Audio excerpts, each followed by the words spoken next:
2 मई 2026 की रात, घड़ी में करीब 11 बज रहे हैं। केरल के एक मेडिकल कॉलेज के हॉस्टल रूम में एक लड़का अपने बिस्तर पर बैठा है। वो MBBS का स्टूडेंट है। अच्छी बात यह है कि कल उसकी कोई एग्जाम नहीं है, तो उसकी जिंदगी एकदम सुकून से चल रही है। तभी अचानक उसके फोन की स्क्रीन चमकती है। सीकर से उसके एक दोस्त ने व्हाट्सएप पर एक PDF फाइल भेजी है।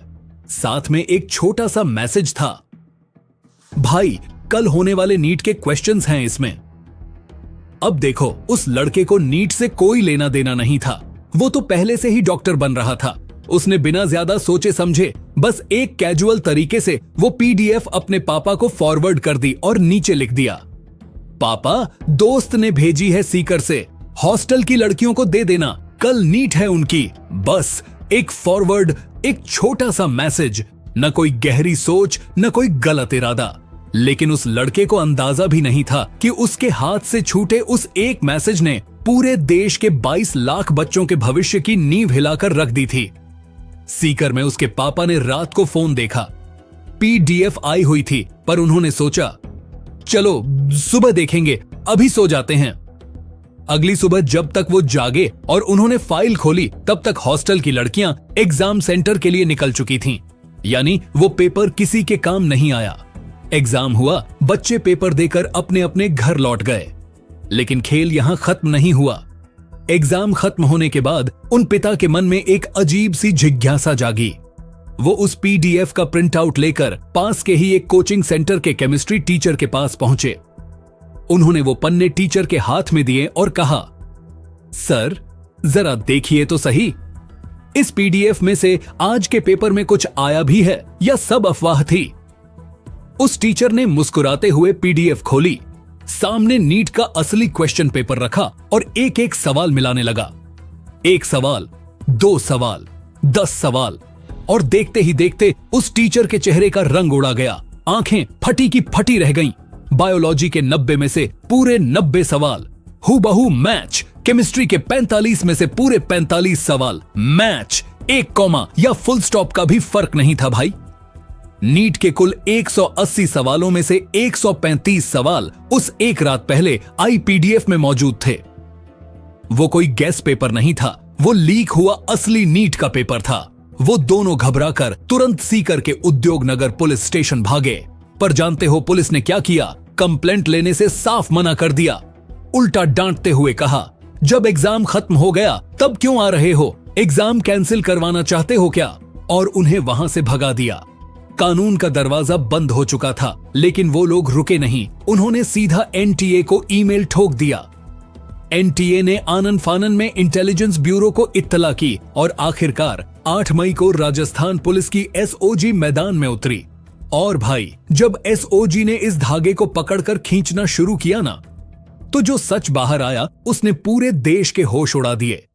यह पेपर सीकर से लीक नहीं हुआ था। इसका सफर बहुत पहले और बहुत दूर से शुरू हुआ था। नासिक में एक प्रिंटिंग प्रेस है जहां नीट के ऑफिशियल पेपर्स छापे जाते हैं। उसी प्रेस के अंदर से किसी ने बड़ी चालाकी से पेपर निकाला।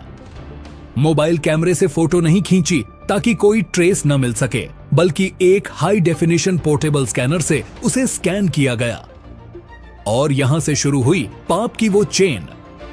नासिक से वो पेपर पहुंचा पुणे, एक आयुर्वेद डॉक्टर के पास।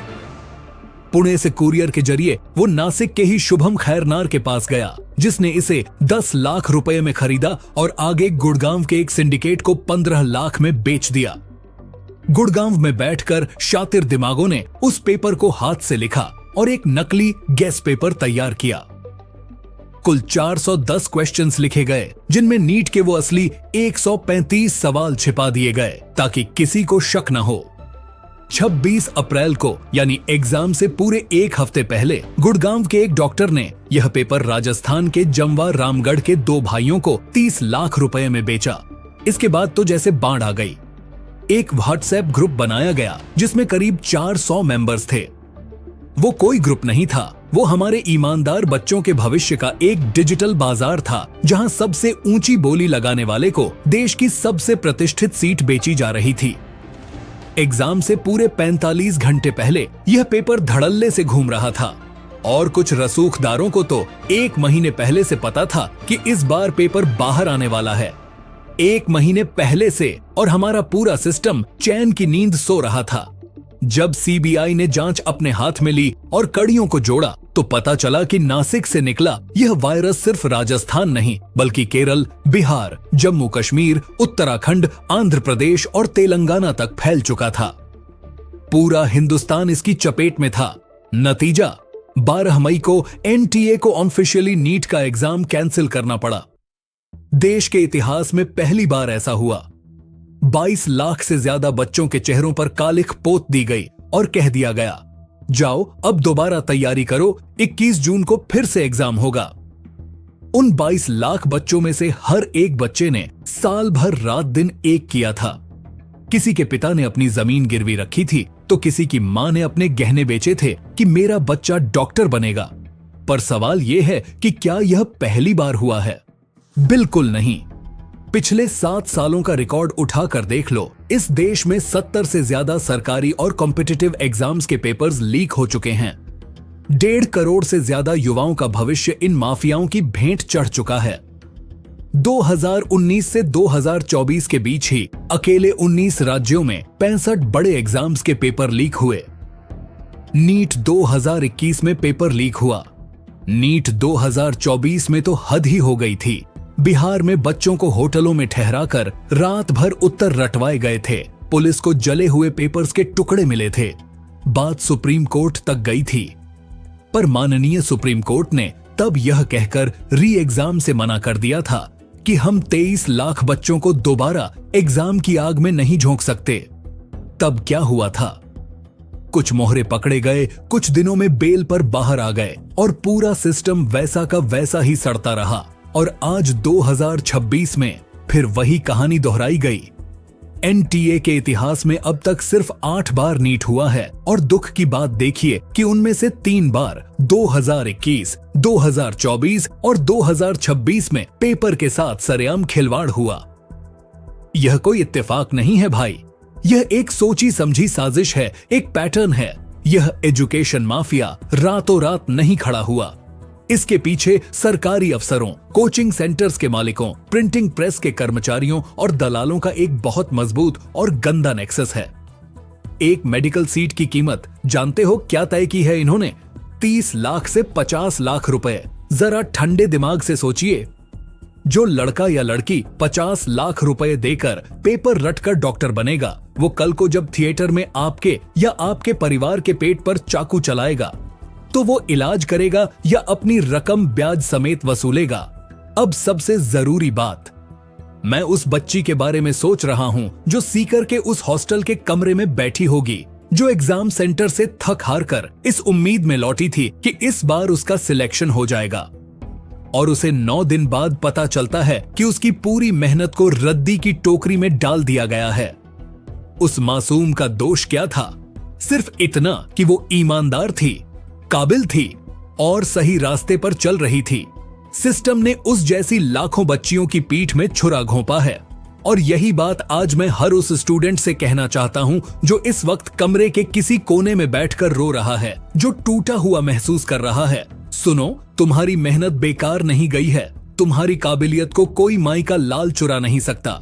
उन्होंने सिर्फ एक कागज का टुकड़ा चुराया है, उन्होंने सिर्फ एक एग्जाम चुराया है, और तुम कोई एग्जाम नहीं हो। तुम्हारी हैसियत इस 3 घंटे के तमाशे से बहुत बड़ी है। भारत में डॉक्टर बनने के लिए कुल मिलाकर करीब 1 लाख MBBS सीटें हैं और उनके लिए लड़ रहे हैं 22 लाख बच्चे। गणित साफ है, पेपर लीक हो या ना हो, 22 में से सिर्फ एक बच्चे को ही सीट मिलनी है। यह सिस्टम पहले से ही इतना दबा हुआ है कि बच्चों पर प्रेशर वैसे ही बर्दाश्त के बाहर रहता है, और उस भयानक प्रेशर के बीच इन माफियाओं ने नोट छापने का बाजार खोल दिया है। लेकिन जो ईमानदार रहे वो कभी हारते नहीं हैं। इतिहास गवाह है भाई, शॉर्टकट से मर्सिडीज में बैठने वाले लोग बहुत आगे नहीं जाते, लेकिन जो विपरीत हालातों में भी टूटकर दोबारा खड़े होते हैं, दुनिया बदलने का दम वही रखते हैं। अब बड़ा सवाल यह है कि आखिर ये तमाशा बंद कब होगा? 2024 में संसद ने पब्लिक एग्जामिनेशंस एक्ट पास किया था, जिसमें प्रावधान है कि पेपर लीक करने वाले को 10 साल की जेल होगी और 1 करोड़ का जुर्माना लगेगा। लेकिन सच तो ये है ना कि देश के 8 राज्यों में ये कानून पहले से था, कुछ में तो पिछले 25 साल से था। क्या वहां लीक रुकी? नहीं, सिर्फ कागजी कानून बनाने से कुछ नहीं होगा। अब वक्त आ गया है कि इन एग्जाम्स को पूरी तरह से ऑनलाइन किया जाए। फिजिकल पेपर की छपाई और कुरियर का ये पुराना ढर्रा अब बंद होना चाहिए। एनटीए को कटघरे में खड़ा करके उसकी जवाबदेही तय करनी होगी और हर लीक के बाद सिर्फ इन छोटे मोटे दलालों को नहीं बल्कि उस कुर्सी पर बैठे असली मास्टरमाइंड को बेनकाब करना होगा। जाते जाते बस एक बात, एग्जाम सिर्फ एक जरिया है, तुम्हारी मंजिल नहीं। रास्ते कभी भी एक जैसे नहीं होते। नीट फेल करने वाले या नीट से बाहर होने वाले बच्चे आज देश के बड़े बड़े रिसर्चर्स हैं, साइंटिस्ट्स हैं, कामयाब एंटरप्रेन्योर्स हैं। वो लड़की जो एग्जाम सेंटर से मुस्कुराते हुए लौटी थी और आज उदास है। तुम्हारी मेहनत सच्ची है, तुम्हारी काबिलियत एकदम रियल है। और जो चीज रियल होती है ना भाई, उसे कोई भी सिस्टम कभी कैंसिल नहीं कर सकता। सिर्फ एग्जाम कैंसिल हुआ है, तुम नहीं। अपने ऊपर भरोसा रखो। मिलते हैं अगले वीडियो में। जय हिंद।